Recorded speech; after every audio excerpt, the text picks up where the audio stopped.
എനിക്ക് തോന്നുന്നു ചേച്ചി വലിയ ഭയങ്കര ഇൻ്റർനാഷണൽ ആ മോഡലിംഗ് ഇല്ലേ ചേച്ചി, അതാണ് ഉദ്ദേശിച്ചതെന്ന് തോന്നുന്നുണ്ട്. ഞാൻ മറ്റേ സൗന്ദര്യ മത്സരത്തിനൊക്കെ പോയി അതിനൊക്കെ ചേച്ചി ഭയങ്കര എഡ്യൂക്കേറ്റഡ് ആയ ആളായിരിക്കണം.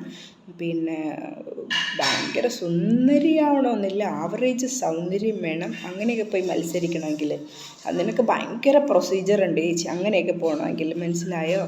പിന്നെ എഡ്യൂക്കേറ്റഡ് മെയിനാണ് അവിടെ, മനസ്സിലായോ? പിന്നെ ബോഡിക്ക് ഇത്ര വെയിറ്റ് വേണം, ബോഡിക്ക് ഇത്ര ഹൈറ്റ് വേണം, അങ്ങനെയൊക്കെ ഉണ്ട്. ചേച്ചി ആ മോഡലാണ് ഉദ്ദേശിച്ചെങ്കിൽ ആ മോഡലിംഗ് ഫീൽഡാണോന്ന് ഞാൻ അങ്ങ് എത്തിയില്ല ചേച്ചി. ഞാനതിന് 0 സൈസ് ആവണം. പിന്നെ എനിക്ക് തോന്നുന്നില്ല ചേച്ചി മാരേജായ ആൾക്കാർ അവിടെ എടുക്കുമെന്ന്. അൺമാരീഡ് ആവണമെന്നാണ് എൻ്റെ കണക്ക് കൂട്ടൽ. ഞാൻ അതിനെക്കുറിച്ച് സെർച്ച് ചെയ്തില്ല, പക്ഷെ അറിഞ്ഞെടുത്തോളം അങ്ങനെയാണ്. പിന്നെ നമ്മളിടുന്ന എല്ലാ കോസ്റ്റ്യൂമിനെ കുറിച്ചും എനിക്ക് തോന്നുന്നു വല്ല ഫാഷൻ ഡിസൈനിങ് പഠിച്ച് പോയവരാണോന്ന് അറിയില്ല, ഫുള്ള് അറിയാമെന്നുള്ള ഒരാളായിരിക്കും. കാരണം അവരെന്താ ക്വസ്റ്റ്യൻ ചോദിക്കണമെന്ന് അറിയില്ല ചേച്ചി. നമ്മളിടുന്ന കോസ്റ്റ്യൂമിനെ കുറിച്ച് ചോദിക്കും, പിന്നെ നമ്മളിടുന്ന ആക്സസറീസിനെ കുറിച്ച് ചോദിക്കും, പിന്നെ അങ്ങനെ കുറേ കാര്യങ്ങൾ ചോദിക്കും ചേച്ചി. ഇതെല്ലാം അറിയാമെന്നുള്ളൊരു പെണ്ണായിരിക്കണം.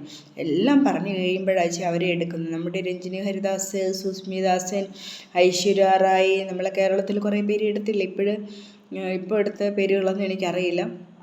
ഇങ്ങനെ കുറേ പേരെ സെലക്ട് ചെയ്തില്ല. രഞ്ജിനി ഹരിദാസിനെ എടുത്തെന്നാണ് എൻ്റെ ഒരു ഓർമ്മ, ആണോ എന്നറിയില്ല. ഇവരൊക്കെ പോയി മത്സരിച്ചിട്ടുണ്ട്. നമ്മുടെ ശ്വേതാ മേനോനൊക്കെ മത്സരിച്ചു എന്നാണ് എൻ്റെ ഒരു തോന്നൽ. അവരൊക്കെ നമ്മളെ കേരളത്തിലെ സുന്ദരിമാരായിരുന്നെന്ന് തോന്നുന്നു. എൻ്റെ തെറ്റാണെങ്കിൽ ക്ഷമിക്കുക, ആണെന്നാണ് എൻ്റെ അറിവ്. ഞാനിവിടെ കേട്ടിടത്തോളം അങ്ങനെ ഞാൻ സെർച്ച് ചെയ്തിട്ടില്ല. ഐശ്വര്യ റായിയൊക്കെ അത്രയും ഭംഗിയല്ല അവർ നോക്കുക, അത്രയും ബ്രില്യൻ്റ് ആയതുകൊണ്ടാണ് അവരെടുത്തത് അവസാനം, മനസ്സിലായ? സുന്ദരി അല്ല എന്നല്ല, അവർ ഭയങ്കര സുന്ദരിയാണ്, ചിലപ്പോൾ അതിനേക്കാൾ സുന്ദരിമാരുണ്ടായിരുന്നിരിക്കും. പക്ഷെ അത് മാത്രം പോരാ ചേച്ചി, ബ്രില്യൻറ്റും കൂടെ വേണം ചേച്ചി. ആ സൗന്ദര്യ മത്സരത്തിനല്ല ചേച്ചി ഞാൻ പോയത്. കാരണം എന്താണെന്നറിയോ, ഞാൻ ഫാറ്റാണ്. അപ്പോൾ എൻ്റെ ഫാറ്റൊന്നും അവരെടുക്കൂല ചേച്ചി. പിന്നെ 0 സൈസ് ആയിരിക്കണം, പിന്നെ ഏജ് ലിമിറ്റ് ഉണ്ടാവും, ഹൈറ്റ് ഉണ്ടാവും. ഞാൻ 5.3 ഉള്ളൂ ചേച്ചി. അതൊന്നും 5.3 അങ്ങോട്ട് എടുക്കൂല ചേച്ചി അതാണ് ഉദ്ദേശിച്ചത്, എടുക്കൂല. ഇതൊക്കെ നമ്മൾ പിന്നെ ഓരോരോ കമ്പനിക്ക് വേണ്ടി മോഡലായിട്ട് പോകുന്നതാണ് കേട്ടോ ചേച്ചി. ചേച്ചിക്ക് അറിയാത്തതുകൊണ്ട് പറഞ്ഞ. ചേച്ചിക്ക് എവിടെയായിരുന്നു കുരു പൊട്ടണമെന്ന് എനിക്കറിയില്ല ചേച്ചി. ചേച്ചിക്ക് കുരു പൊട്ടിയെങ്കിൽ എനിക്കൊന്നും പറയാനില്ല ചേച്ചിക്ക് ഫസ്ട്രേഷനാണ്. ഇതിനെയാണ് ഫസ്ട്രേഷൻ എന്ന് പറയുന്നത്. ചേച്ചിയാണോ മറ്റു 2 ചേച്ചിമാർ ഇറക്കിയ ചേച്ചിയാണോ ഫേക്ക് ഐഡിയ ആണോ എന്നറിയില്ല. ചേച്ചിമാർക്ക് കുരു പൊട്ടുന്നുണ്ടെങ്കിൽ ചേച്ചിമാരും ഇറങ്ങി ചേച്ചി. എന്തിനാ ചിത്ര വിഷമിക്കേണ്ടത്? അതിന് പോകാൻ പറ്റില്ല എന്ന് എനിക്കും അറിയാം ചേച്ചി. ഞാൻ ഇത്രയും തടിയുള്ള ഞാൻ വേഗം ഒന്നും മെലിയില്ല. അതിനൊക്കെ മെലിയണമെങ്കിൽ ഞാൻ പട്ടിണി കിടന്ന് ചാവോ അവസാനം, അസ്ഥികൂടം വന്നു. എനിക്ക് അങ്ങനെ മെലിയാൻ ഇഷ്ടമില്ല. എനിക്ക് ഇച്ചിരി ഫ്ലഷി ആയിട്ട് ഇങ്ങനെയൊക്കെ ഇരിക്കുന്നത് എനിക്കിഷ്ടം. എനിക്കൊന്ന് വയറ് കുറഞ്ഞ് കിട്ടിയാൽ മാത്രം മതി, വേറെ ഒന്നും എനിക്ക് വേണ്ട. എൻ്റെ കൈയും കുറച്ച് വണ്ണം കിട്ടണം എനിക്കല്ലാണ്ട്. എൻ്റെ ബോഡിയിൽ ഞാൻ ഭയങ്കര കോൺഫിഡൻറ്റാണ്, മനസ്സിലായോ? എൻ്റെ ബോഡി എനിക്ക് ഭയങ്കര ഇഷ്ടമാണ്. വയറ് ബെല്ലി ഫാറ്റ് ഉണ്ട്, ഓക്കെ, എനിക്കറിയാം എനിക്ക് ഫാറ്റ് ഉണ്ടെന്ന്. ചേച്ചിക്ക് പറ്റുമെങ്കിൽ അത് എടുത്തോണ്ടേക്ക് ചേച്ചി. എനിക്ക് സന്തോഷമേ ഉള്ളൂ എൻ്റെ വയറ് കുറച്ച്. ചേച്ചിക്ക് എടുക്കാൻ പറ്റുമെങ്കിൽ എടുത്തോ. എൻ്റെ കൈവണ്ണം ചേച്ചി എടുക്കാൻ പറ്റുമെങ്കിൽ എടുത്തോ ചേച്ചി. ഞാനതിൽ അയ്യോ എനിക്കൊക്കെ എൻ്റെ വയറാണേ, എൻ്റെ വയറേന്ന് വെച്ച് ഞാൻ കരഞ്ഞ് നിലവിളിക്കാനൊന്നും പോകണില്ല ചേച്ചി. അത് കുറയുന്നുണ്ടെങ്കിൽ കുറയട്ടെ, ഞാൻ എഫേർട്ട് എടുക്കുന്നുണ്ട്. ഞാൻ അതിൽ തന്നെ കോൺസെൻട്രേഷൻ കൊടുത്ത് ഇരിക്കുന്നില്ല ചേച്ചി. പിന്നെ ഇങ്ങനെ അവള് മോഡലിങ്ങനെ പോകുന്നു അവള് ചേച്ചി ഇങ്ങനെ ഇരിക്കരുത് ചേച്ചി ഫസ്ട്രേഷൻ വന്ന് ചത്തുപോകും ചേച്ചി. ഞാനിങ്ങനെ ആരെയും കാര്യത്തിൽ ചെയ്യാൻ പോകാറില്ല ചേച്ചി. നമ്മളെല്ലാവരും എന്ത് ചെയ്യണമെന്ന് അറിയാം, ആരെയും കാര്യത്തിൽ ചെയ്യാണ്ടിരിക്കുക. അവളൊരു മോഡലിങ്, അവളൊരു അല്ലെങ്കിൽ അവൾ ഡോക്ടറിനെ പഠിക്കുന്നു, അവൾ എൻജിനീയറിങ്ങിന് പോകുന്നു, അവൾ അതാവുന്നു ഇതാവുന്നു. എന്തിനാ ചേച്ചി അങ്ങനെയൊക്കെ ചിന്തിക്കണം? ആരെങ്കിലും എന്തെങ്കിലുമൊക്കെ ആയിത്തീരട്ടെ ചേച്ചി, അതൊക്കെ നല്ലതല്ലേ ചേച്ചി? നമ്മളെ ഇന്ത്യക്ക് എല്ലാവരും വേണ്ട ചേച്ചി, നമ്മൾ അഭിമാനിക്കുക വേണ്ടത്, മനസ്സിലായോ?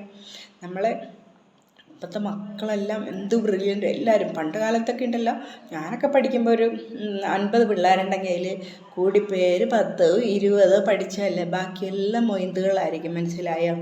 ഞാനൊന്നും ഭയങ്കര ബ്രില്യൻ്റ് അല്ല. പഠിക്കുന്ന സമയത്ത് ഓക്കെ, +2 വരെയൊക്കെ ഞാൻ ബ്രില്യൻ്റ് ആയിരുന്നു. അത് കഴിഞ്ഞപ്പോൾ ഞാനങ്ങ് ഭയങ്കര ബ്രില്യൻ്റ് ഒന്നും അല്ല ചേച്ചി, ഞാൻ ആവറേജ് സ്റ്റുഡൻറ്റാണ്, മനസ്സിലായോ? ഇപ്പോഴും അതെ, ഞാനൊരു ആവറേജ് സ്റ്റുഡൻറ്റാണ്, അങ്ങനെ ഭയങ്കര സ്റ്റുഡൻ്റൊന്നും അല്ല ചേച്ചി, ഭയങ്കര തലയും അല്ല ചേച്ചി. പക്ഷേങ്കിൽ എനിക്ക് ദൈവം കൊണ്ടുതരുന്ന ലക്കൊക്കെ ഭയങ്കര ഹൈ ആണെന്നേ ഉള്ളൂ. ഞാൻ എന്ത് ചെയ്യാന്ന് വെച്ചാൽ എനിക്ക് കൊണ്ടുതരുന്ന ലക്കൊക്കെ പിന്നെ കുറേ ഞാൻ വേണ്ട വേണ്ട വയ്ക്കുന്നത്. എനിക്ക് അത്രയും വലിയ ഭാഗ്യം വേണ്ട എന്ന് പറഞ്ഞ് ഞാൻ വിടുന്നത്. വേണമെങ്കിൽ എനിക്ക് അങ്ങനെയൊക്കെ ഭയങ്കര ഹൈ ലെവലിൽ എനിക്ക് പോകാൻ മനസ്സിലായി. എനിക്ക് സമയമില്ല ചേച്ചി, പഠിക്കാനൊക്കെ ഒരുപാടുണ്ട്, റെക്കോർഡ് വർക്കൊക്കെ ഒരുപാടുണ്ട് ചേച്ചി, ചെയ്ത് തീർക്കാൻ ഒരുപാടുണ്ട്. അതിനൊന്നിനും ഞാൻ കമ്മിറ്റഡ് ആകാൻ പോയിട്ടില്ല ചേച്ചി. ചേച്ചിക്ക് വേണം കുറച്ച് റെക്കോർഡ് വർക്കുണ്ട്, ഒന്ന് ചെയ്തു തരുമോ ചേച്ചി? കുറച്ച് മിനിയേച്ചർ തയ്ക്കാനുണ്ട്, തരട്ടെ? പിന്നെ ചൊറിയരുത്, അടങ്ങി എവിടെയെങ്കിലും ഇരിക്കാൻ നോക്ക്, സ്വന്തം കാര്യം നോക്കിയിരിക്കുക. തള്ളയാണെങ്കിൽ ശരി, പിള്ളയാണെങ്കിൽ ശരി, കുട്ടിയാണെങ്കിൽ ശരി, എൻ്റെ പ്രായമുള്ളവരാണെങ്കിൽ ശരി, അറിയാതിരുന്ന് ചൊറിയരുത് ഇട്ടേ. കുറേ എണ്ണത്തിന് ചൊറിച്ചിൽ, അവനെ എൻ്റെ കാര്യം നോക്കിയിരിക്കുക.